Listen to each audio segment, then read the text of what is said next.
Bendito Padre Celestial que estás en la tierra y en todo lugar, te doy gracias porque nos permites reunirnos a cada uno de nosotros aquí. Te pido que bendigas a cada uno de mis hermanos que están presentes el día de hoy, que bendigas al hermano Mario que hoy nos trae un mensaje, que sea de bendición para cada uno de nosotros y que no solo se quede en nuestras mentes, sino que lo pongamos a prueba en cada una de las circunstancias que tengamos el día a día. Gracias te doy, Padre, y en el nombre de Jesús. Amén. Amén. Muy bien. Entonces, ¿qué es lo que estamos viendo en el capítulo 13 del libro de Hechos? Capítulo 13, recuerden que empezó con un llamado especial de Dios para Saulo, que después ya se llama Pablo, y de Bernabé. Dios los seleccionó ahí en la iglesia. Ellos ya estaban sirviendo, ellos no estaban de flojonazos esperando a que Dios les revelara algo. Ellos ya estaban sirviendo y Dios dijo, apártenme a estos hombres para la obra que yo les he designado, para la obra que yo he constituido para ellos. Entonces, Pablo y Bernabé son seleccionados, son despedidos de la iglesia para poder empezar el ministerio y pues de manera inteligente salieron de la iglesia de Antioquía, fueron a Seleucia, que es un puerto, y de ahí viajaron a Salamina. Y uno pues se podría preguntar por qué a Chipre empezaron a preguntarse ahí en predicaciones, ¿no? Los pastores decían, ¿por qué Chipre fue el lugar que seleccionaron Saulo y Bernabé para empezar su ministerio? Simplemente quizá fue porque Bernabé era de Chipre, porque Bernabé quizá conocía la movida ahí en Chipre, quizá conocía las sinagogas, tenía familia que necesitaban de Jesús y quizá le dijo a Pablo, vámonos allá a un lugar familiar para que prediquemos la palabra de Dios. Entonces llegan a Salamina, de ahí se desplazan a lo largo de toda la isla de Chipre hasta que llegaron a Pafos y en Pafos encontraron oposición por este hombre que se llamaba Bar Jesús. Bar Jesús, que paradójicamente significa hijo de salvación, pues Pablo le dijo, eres un hijo del demonio. Así Pablo le dijo sin temor ni nada. De ahí salen, cuando se convierte Sergio Paulo, salen de ahí de Pafos y empiezan el viaje a esta zona que actualmente es Turquía, que esta zona es conocida como Galacia. Esta parte de Galacia es donde Pablo empezó a trabajar. Recuerden que en la isla de Chipre eran 3 hombres. Eran Saulo, eran Bernabé y estaba Juan Marcos con ellos. Entonces empezaron a predicar en Antioquía de Pisidia. Pisidia era la región, como ustedes ven acá. Había otra Antioquía aquí en esta región. Entonces entre Galacia y Pisidia es donde Pablo empieza su ministerio fuera de la isla de Chipre, ¿correcto? Entonces, el versículo 13 en adelante nos dice, luego Pablo y sus compañeros salieron de Pafos en un barco rumbo a Panfilia y desembarcaron en la ciudad portuaria de Perge. Allí Juan Marcos los dejó y regresó a Jerusalén. Noten que Lucas no nos da más detalles, Lucas simplemente nos menciona a Juan Marcos, abandonó, Juan Marcos dejó al grupo que estaba conformado por Pablo y sus compañeros. También noten la forma en la que Lucas escribe esto. Recuerden que cuando Saulo se convierte al evangelio, pues fue tomado por Bernabé y lo lleva ante los apóstoles, ante los creyentes de Jerusalén para decirles, este hombre verdaderamente ya creyó en el evangelio, en Jesús. No le creían porque antes había perseguido Pablo a la iglesia, Saulo. Pero de aquí en adelante noten cómo hasta la redacción es precisa. Pablo y sus compañeros. ¿Por qué Marcos abandonó a este grupo? Quizá fue por ese detalle, porque ahora el personaje principal del grupo es Pablo. Ya no era Bernabé y Pablo, ya no eran Bernabé y Saulo, ahora eran Pablo y sus compañeros. Pablo quizá ya dirigía la obra. Entonces, una de las teorías que tienen los teólogos es que probablemente Juan Marcos los abandonó porque dijo, pues yo me inscribí para trabajar con Bernabé, que es mi familiar, no con Pablo. No me gusta la forma de ser de este hombre, no me gusta cómo le hablaba a Jesús, no me gusta cómo predica. Bueno, esa es una teoría. Otra teoría podría ser que extrañaba a su mamá, que era un joven que pues quizás se sentía que su responsabilidad era con su mamá. Pero recuerden, Lucas no nos da más detalles, simplemente nos dice así, tal cual, que Juan Marcos abandonó al grupo. Otra cuestión podría ser que a él no le gustaba la idea de predicarle a los gentiles, no sabemos, ya Pablo y Bernabé habían visitado diferentes sinagogas en la isla de Chipre, y entonces empezaron a predicar así, y esa misma estrategia iban a seguir. Pero quizá no le parecía una buena idea a Juan Marcos predicar el evangelio. Recuerden que tal vez esa misma predicación a los gentiles incomodaba a algunos judíos ahí en Jerusalén, ya lo vimos en el capítulo 10, 11 de Hechos. Pero también podría ser porque había mucho peligro en la zona donde ellos estaban trabajando. Se menciona en la epístola que Pablo le escribe a los Gálatas, ahí en el capítulo 4 de Gálatas, Pablo le dice a esta iglesia que cuando llegó Pablo a predicarle el evangelio a los Gálatas, lo hizo en medio de mucho sufrimiento, la iglesia lo recibió, incluso algunos textos Dicen que la iglesia le hubiera dado voluntariamente los ojos a Pablo. Dicen, si hubieran podido, me hubieran dado hasta sus ojos. De aquí tenemos que mencionar un par de cosas. Algunas personas piensan que Pablo se enfermó de malaria. No nos consta, pero es una región endémica ahí que reina la malaria. Entonces muchas personas dicen, oye, está infestado de mosquitos que llevan malaria, está infestado de ladrones, la geografía de esa región está muy fea, tienen altas montañas, tienen precipicios brutales, y quizá un niño un muchacho como Juan Marcos no quería meterse en eso, entonces probablemente por eso se regresó. Tal vez le tenía miedo a la enfermedad. Y la otra es que cuando Pablo escribe eso a los Gálatas, no quiere decir que Pablo estuviera mal de sus ojos, porque muchas personas piensan que Pablo estaba mal de los ojos, que él no veía, que él quedó con secuelas de la revelación que tuvo Jesús. Sin embargo, pues en la Biblia vemos que cuando Dios hace un milagro, lo hace completo. Dios no queda así parcial en un milagro. Entonces, si Dios mandó a Ananías a sanar a Pablo, lo hizo completamente, según el patrón que vemos en las Escrituras. Y cuando Pablo le dice a la iglesia de Galacia, quizá ustedes me hubieran dado hasta sus ojos, hablaba de la disposición del amor que le tenía la iglesia de Galacia, las iglesias de la región de Galacia para Pablo, no necesariamente que estuviera mal de los ojos. Quizá lo que le afectó a Pablo fue la malaria, y vemos aquí que ya empieza a trabajar en esa zona para llevar el evangelio a diferentes ciudades, Iconio, Listra, Derbe, que estaban en esta región. Entonces nos dice la Biblia, simplemente así, que Juan Marcos abandonó el grupo. ¿Por qué razón? No sabemos, quizá nos podemos imaginar un poquito, pero no podemos saber con certeza por qué los abandonó. Versículo 14 dice, pero Pablo y Bernabé siguieron su viaje por tierra adentro hasta Antioquía de Pisidia. El día de descanso fueron a las reuniones de la sinagoga. Uno puede decir, Señor, muéstrame por favor cómo puedo ministrar, muéstrame hacia dónde tengo que ir. Simplemente es quizá ocupar lo que tú tienes, lo que tú ya sabes, lo que tú puedes hacer, empezar a trabajar, y Dios te va a seguir utilizando. Así como Pablo lo hacía en la iglesia de Chipre, así como Pablo predicó en cada sinagoga, predicó en la sinagoga de Antioquía de Pisidia y empezó a predicar el evangelio. Noten lo que nos dice aquí el versículo 15. Después de las lecturas acostumbradas de los libros de Moisés y de los profetas, es decir, un servicio normal, un culto normal, o el orden del servicio que tenían ahí en las sinagogas, era primero leer un fragmento del libro de Moisés, de alguno del Pentateuco y de los profetas. Y después de eso, lo que Jim Osman dice es que cuando algún rabino, algún maestro extranjero venía y se presentaba en esa sinagoga, a veces le decían, oiga maestro, ¿puede usted predicar? Así de la nada.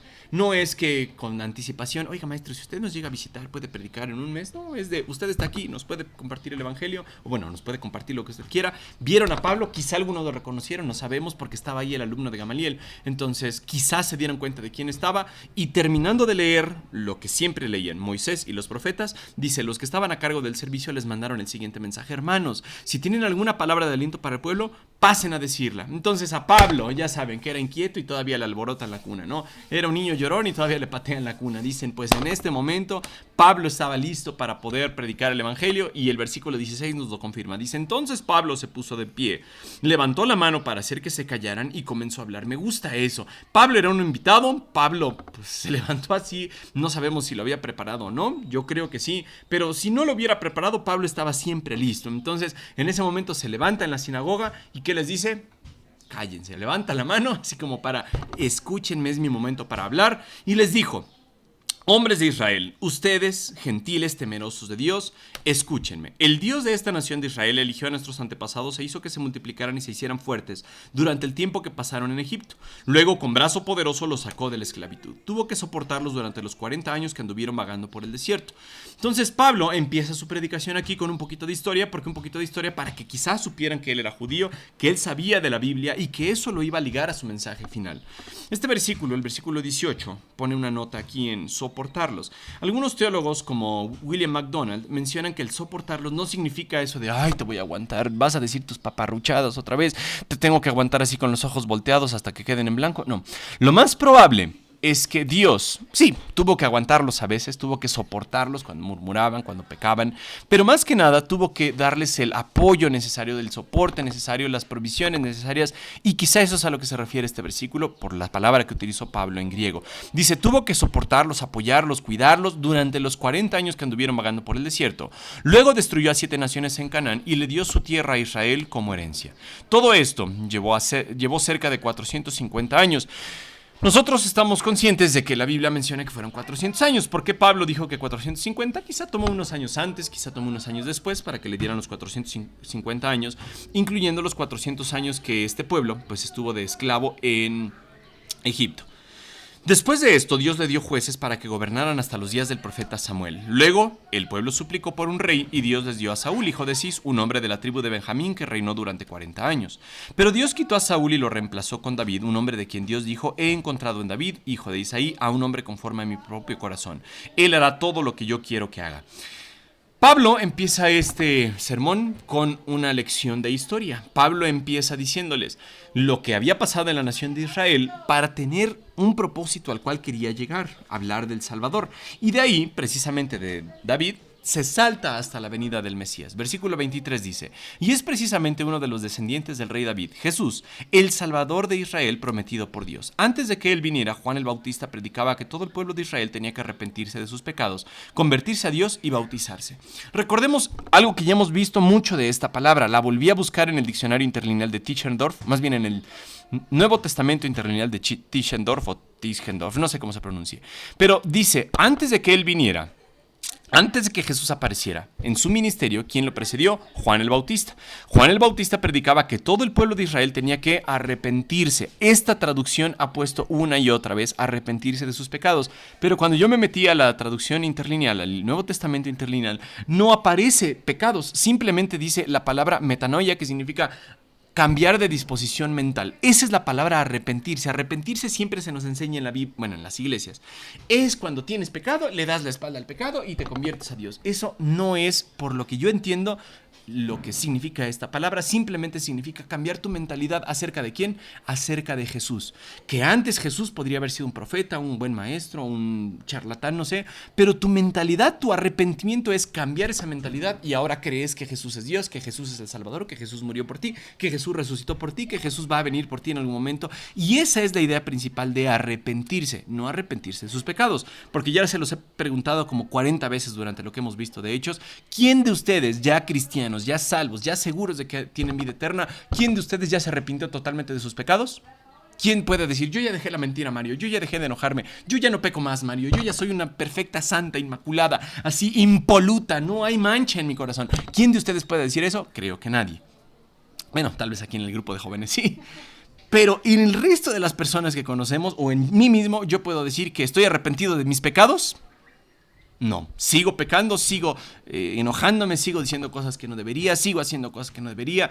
Entonces, no quiere decir que estoy arrepentido de mis pecados, pero creo que Jesús es mi Salvador, creo que Jesús murió, creo que Jesús vino, creo que Jesús tomó mi lugar, creo que Jesús va a venir en algún momento, creo que Jesús resucitó. Eso es lo que quizá yo creo que estaba diciendo Juan el Bautista, aunque la Nueva Traducción Viviente diga una y otra y otra y otra vez arrepentirse de sus pecados. Probablemente ese no era el mensaje de Juan el Bautista. Y creo que lo voy a repetir cuando hablemos de Juan el Bautista ya en alguna predicación. Así que ustedes ya saben lo que voy a decir. Van a decir, ay, está tonto hablando de lo mismo otra vez.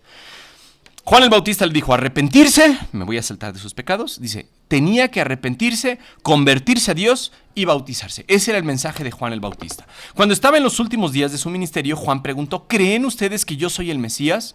Y Juan respondió, no, no lo soy, pero él pronto viene, y yo ni siquiera soy digno de ser su esclavo, ni de desatarle las sandalias de sus pies. Juan el Bautista sabía su lugar, Juan el Bautista sabía que él estaba precediendo a Jesús, al Mesías, y él estaba poniendo toda la atención hacia ese Mesías. Cuando hablemos de la grandeza de Juan el Bautista, en el siguiente sermón vamos a mencionar algunas de estas cosas que Juan estaba mencionando aquí y que Pablo cita en la historia.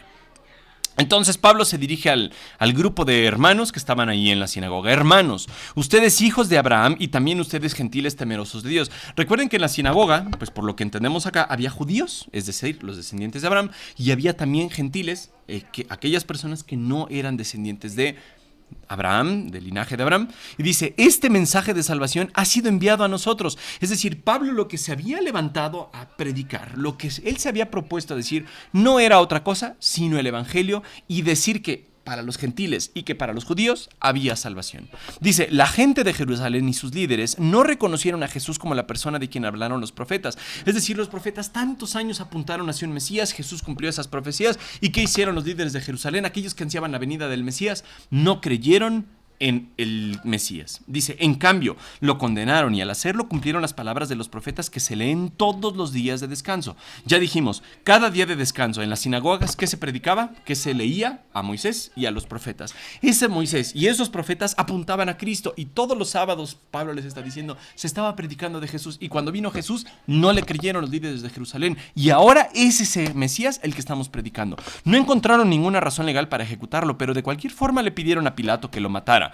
Una vez que llevaron a cabo todo lo que las profecías decían acerca de él, lo bajaron de la cruz y lo pusieron en una tumba. Si nosotros termináramos ahí el mensaje, sería muy deprimente, sería algo triste, sería algo barbárico. Sin embargo, Pablo continúa su mensaje y dice, pero Dios lo levantó de los muertos. Ahí ya podríamos terminar. Pero les puse un poquito más. Dice, y durante varios días se apareció a los que habían ido con él de Galilea a Jerusalén. Actualmente ellos son sus testigos al pueblo de Israel. Y ahora nosotros estamos aquí para traerles la buena noticia. La promesa fue dirigida a nuestros antepasados. Y ahora Dios nos la cumplió a nosotros los descendientes al resucitar a Jesús.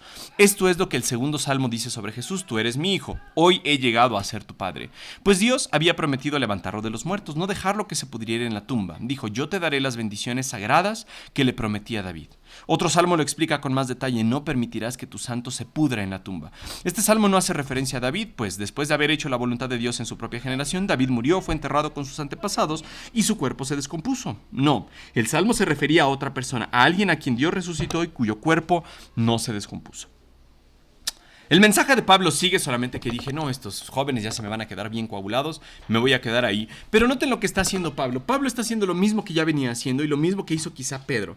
Tomaban parte de las escrituras, las predicaban a los judíos y les decían, miren, el cumplimiento de estas escrituras, ¿en quién está? En Cristo. Pero la gente de Jerusalén no creyó a Cristo, no buscó a Cristo, no aceptó que Cristo fuera el Mesías. Simplemente lo rechazaron a sus seguidores, los han perseguido. Ya vieron que Herodes mató a Jacobo en el capítulo 12. Y entonces Pablo les está diciendo, oigan, estas profecías, estas cosas que estaban escritas ya habían sido predichas y ahora nosotros estamos viendo el cumplimiento de las mismas.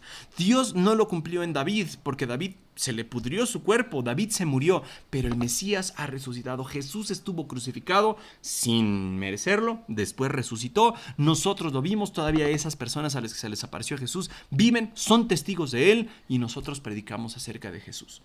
Entonces, Pablo lo que estaba tratando de hacer aquí era apuntar a que los judíos y los gentiles creyeran en ese mensaje. El mensaje continúa, miren, hay más versículos acá. Y Pablo les da una advertencia. Yo creo que sí nos da tiempo terminar, porque no nos hemos tardado mucho. Voy a terminarlo. Entonces, el mensaje que dice Pablo es aquí. Hermanos, escuchen, estamos aquí para proclamar que por medio de este hombre Jesús, ustedes tienen el perdón de pecados. Ya les demostró a través de la historia que apuntaba toda la escritura hacia Jesús. Y ahora que Jesús había venido, había muerto y habría resucitado, entonces ahora el resultado es que ustedes pueden tener perdón si creen en Cristo Jesús. Ya dijimos, si tienen un cambio de disposición mental. Todo el que cree en Jesús, nos dice la Biblia, es hecho justo a los ojos de Dios. Eso ya lo hemos visto mucho cuando hablamos de Zacarías, hablamos de Elizabeth, vamos a hablarlo de Juan el Bautista, pero dice, todo el que cree en él es hecho justo.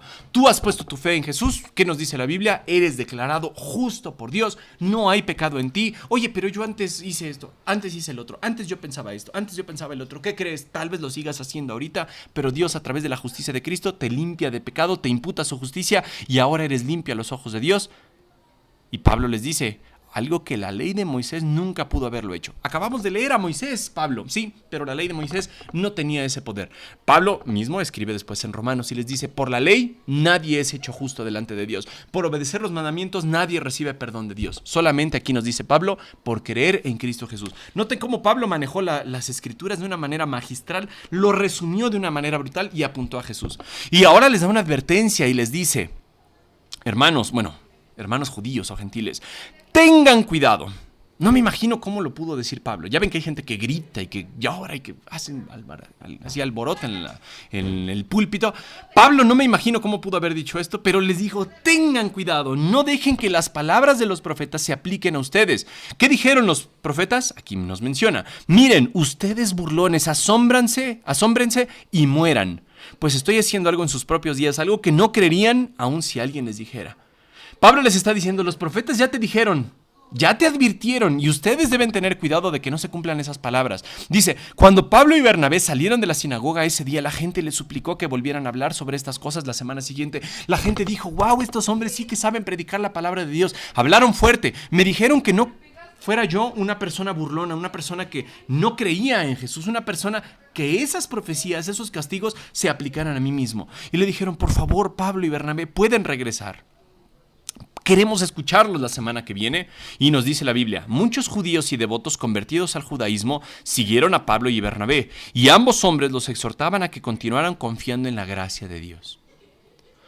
Pablo y Bernabé se fueron, no sabemos qué hicieron toda esa semana, no sabemos si volvieron a ver a estos hombres en esos días que siguieron, no sabemos de qué vivían Pablo y Bernabé, tal vez de sus ahorros, tal vez empezaron a trabajar de algo, no lo sabemos, pero pasó una semana para que volvieran a predicar. Mientras tanto ellos les dijeron, sigan ustedes fieles, continúen confiando en la gracia de Dios. Claro, habrá cosas que ustedes no entiendan, pero sigan ustedes fieles. ¿Habrá cosas que los confundan? Sí.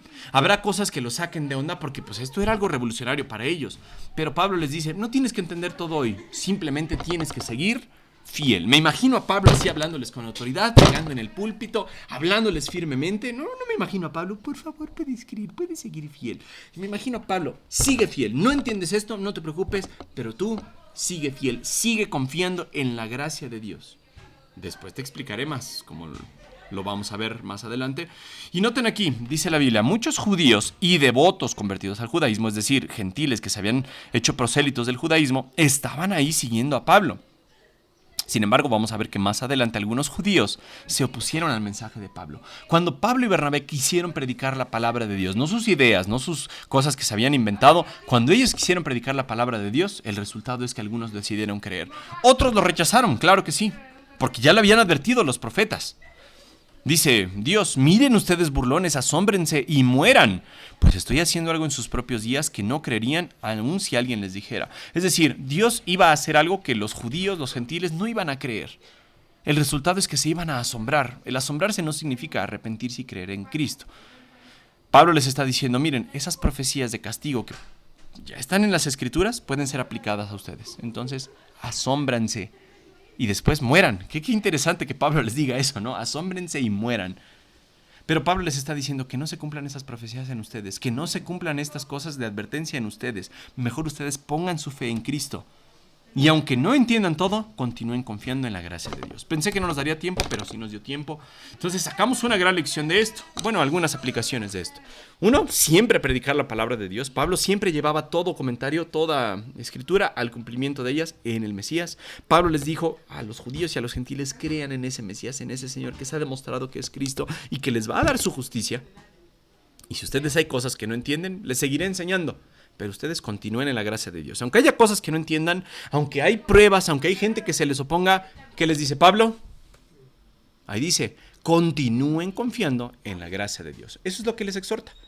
Pasa una semana y Pablo les va a dar otra clase. Eso lo vamos a ver también dentro de una semana. Nos despedimos en oración, por favor. Mau, ¿nos despides tú que estás cerquita del micrófono? Ok, vamos a orar. Señor, te damos gracias por tu palabra, gracias por enseñarnos, Señor, a seguir confiando en ti, Señor, aunque a veces sea difícil pues, no poder entender las cosas, pero tú sigues siendo fiel, Señor. Ayúdanos a permanecer y caminar contigo. Bendice esta clase, ayuda a Mario, por favor, y a cada uno de estos chicos. Así oramos en el nombre de Jesús. Amén. Amén. Muchas gracias, Mau. Gracias, chicos. Gracias, chicas. Mi Fidel.